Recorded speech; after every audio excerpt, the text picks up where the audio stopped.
Today we continue the class guide series by taking a closer look at the Assassin.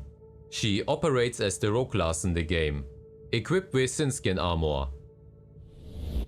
This armor includes a stealth bodysuit that grants invisibility, allowing for undetected movement on the battlefield, effectively adopting the actual role of an assassin. In this state, high priority targets can be singled out for elimination, with the surprise state giving us an added benefit of 30% damage bonus, 5% crit chance, and a 30% increase to our dodge chance upon exiting the stealth mode. Additionally, various enchants and passive abilities can further enhance this playstyle. The hololithic armor provides the ability to summon duplicates, serving as effective distractions.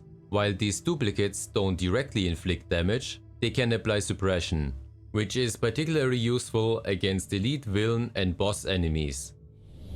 Finally, the distortion armor offers a unique defensive option by creating a temporal distortion field. Within this field, enemy attacks and movements are drastically slowed, while all of the player's attacks are treated as surprises. This not only provides excellent defensive capabilities, but also allows for significant damage output during its duration. Much like the Crusader, she boasts proficiency with an extensive array of weapons. This includes mastery over standard rifles such as the autogun, bolt gun, grav gun, las gun, melter, plasma, and shotgun. Additionally, she is the only class capable of wielding sniper rifles, like the Exodus rifle, the Longlass, Needler, and the standard sniper rifle. Each sniper rifle comes with its own set of skills, but they all share a common feature: the sniper shot. This attack enables precise targeting of specific enemy areas and can increase its damage output by up to 300% over a duration of 3 seconds. While the concept of a sniper build is appealing and can offer a thrilling gameplay experience, it often remains overshadowed by other builds, capable of dealing comparable damage to single targets while also excelling in area of effect damage. For optimal enjoyment of a sniper build, you may require a setup tailored to handle both hordes and individual targets, like incorporating a grav gun as a secondary weapon. Or alternatively, you could play a pure sniper build if you are playing a supportive role in a group. Let's delve now into the rest of her arsenal. Unlike the Crusader, the Assassin offers the ability to dual-wield melee weapons, a feature that adds a bunch of versatility to combat. Among these weapons are the Arc Blade, the Death Cult Blade, and the Null Rod. The Arc and Death Cult Blade also provide functions unique to the Assassin class. The Death Cult combo, for instance, enhances attack speed, crit chance, and strength, or applying marks that gradually debilitate enemies, reducing their damage output. The Null Rods, however, stand out for their exceptional versatility. They are offering an extensive array of debuffs and buffs. These include effects like Giant Killer and Anti-Psyker, as well as abilities to blind, knockback, slow, restrain, and knock down enemies.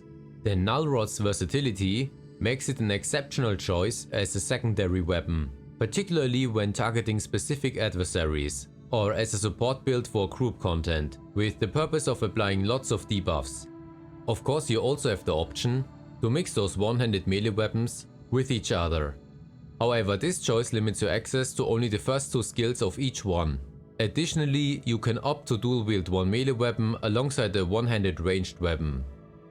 Which brings me to the next category. You have a variety of one-handed ranged weapons at your disposal, including the Auto, Bolt, Grav, Inferno, Las, and Plasma Pistol.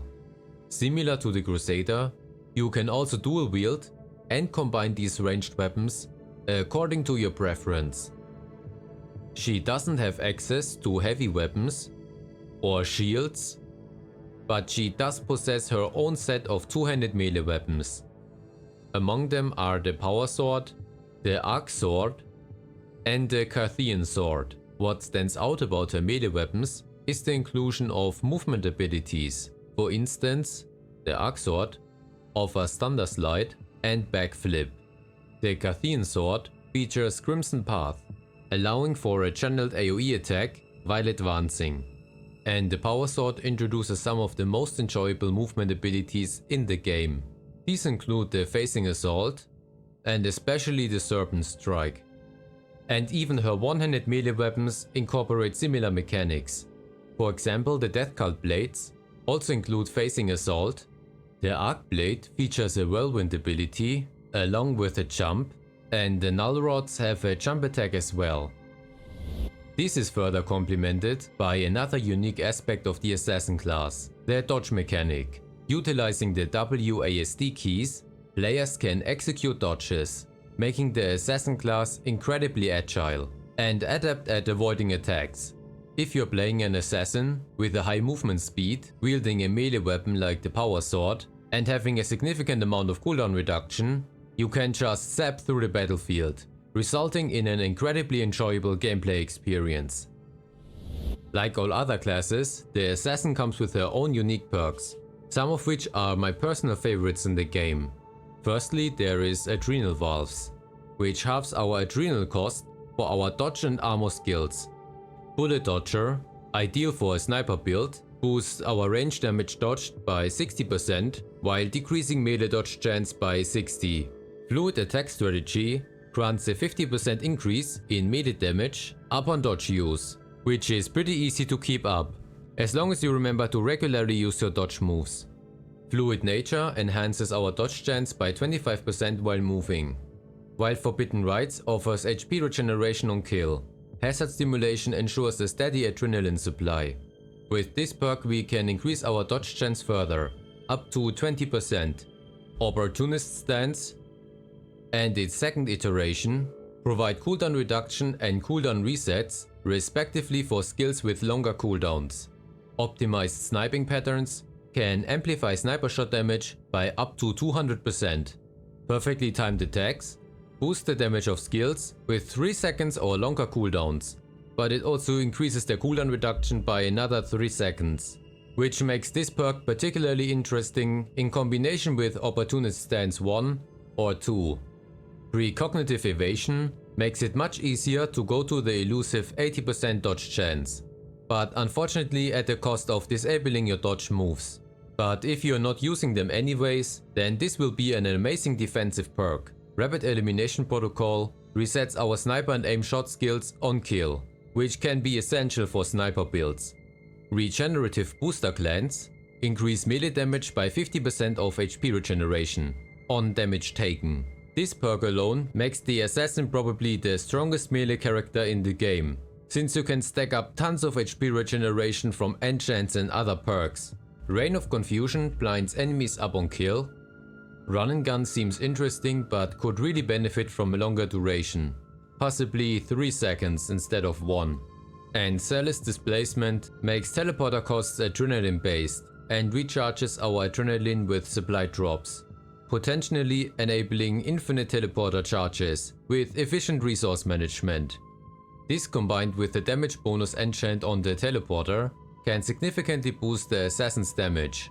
Lastly, the Assassin is one of 2 classes capable of executions, which means you also have access to perks like Terror Tactics and Blood Rush. Now let's take a look at her attributes. In Accuracy, there is the option to acquire Suppression on hit, which is particularly crucial since compared to the Crusader, the Assassin falls behind significantly in suppression gain.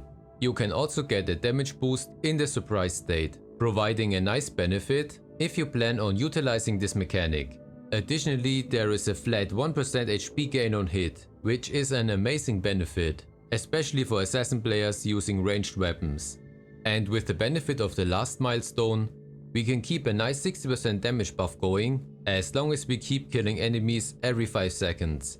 Moving on to the survival attribute, there is the increased inoculator duration. While a 2-second increase might not look like much for components like the Bloodbound, it is a significant increase for other components like the Psychon.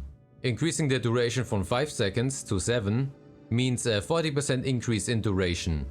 The 4th milestone offers 1% healed on kill, further enhancing our survivability. Additionally, there is a 10% supreme dodge bonus on kill with the final milestone, making it easier to reach the 80% dodge mark. Lastly, in the Bloodlust category, there are benefits to resource management. These include gaining 200% adrenaline on hit in the surprise state, a damage bonus per adrenaline spent, HP and suppression gain per adrenaline spent, which could be really intriguing in a build focused on adrenaline gain, especially in combination with the Zealous Displacement perk, where you will be constantly spending adrenaline for your teleporter. Lastly, we can get supreme crit chance and strength on kill. While most classes share similar passive skill trees, each class boasts a unique set of nodes within them. So let me walk you through what the Assassin has to offer. In the melee tree, we have Bloodthirst and Battle Dance. Bloodthirst is definitely worth investing in for its 1 point cost, and maintaining the 20% damage bonus from Battle Dance is relatively straightforward if you remember to utilize your dodge moves. Moving to the AoE tree, she gains an increase in mine damage, although this is less appealing as she lacks supportive perks for mines, unlike the Crusader. Then we have the Execution tree, which is of course exclusive to her and the Crusader. Similarly, the Aimed Shots tree, though shared with the Crusader, holds much more relevance for the Assassin, since she uses sniper rifles. In the Crit tree, she gets an amazing passive. The Massacre node provides an significant advantage to crit chance in melee range. In the Support tree, she can acquire an increase to her surprise damage, while the Culling passive in the Debuff tree grants her a substantial amount of crit strength when applying debuffs. I just wish she would gain the same passive as the Crusader gets here, since the suppression gain is much more beneficial compared to the 2 seconds increase to our blind duration. In the Suppression tree, she gains one of the few passives aiding her suppression gain, but unfortunately it's limited to the green suppression state. The Movement tree offers an option to further reduce the adrenaline cost for our dodge moves. In the Health tree, there is a unique passive that increases HP and suppression regeneration while moving. And lastly, the unique aspect of the Defense tree is the reduction in slow and shock suffered. So what are my thoughts on the Assassin? She arguably offers the best melee gameplay in the game, thanks to a plethora of movement abilities that make combat feel incredibly fluid and dynamic. Those enhanced movement mechanics also open up intriguing possibilities for ranged builds and provide excellent evasion options for those interested in playing a sniper build. Furthermore, her access to the Graph Gun grants significant advantages in terms of debuff application and the ease of gaining enrage tokens. However, her weakness lies in suppression gain, which may not be noticeable at lower levels, but becomes more apparent in late endgame scenarios. So you may need to incorporate something like shards to address this shortfall. I hope this provided you a clearer understanding of what to expect from the Assassin class. I will be producing similar videos for each other class, so remember to subscribe to stay updated.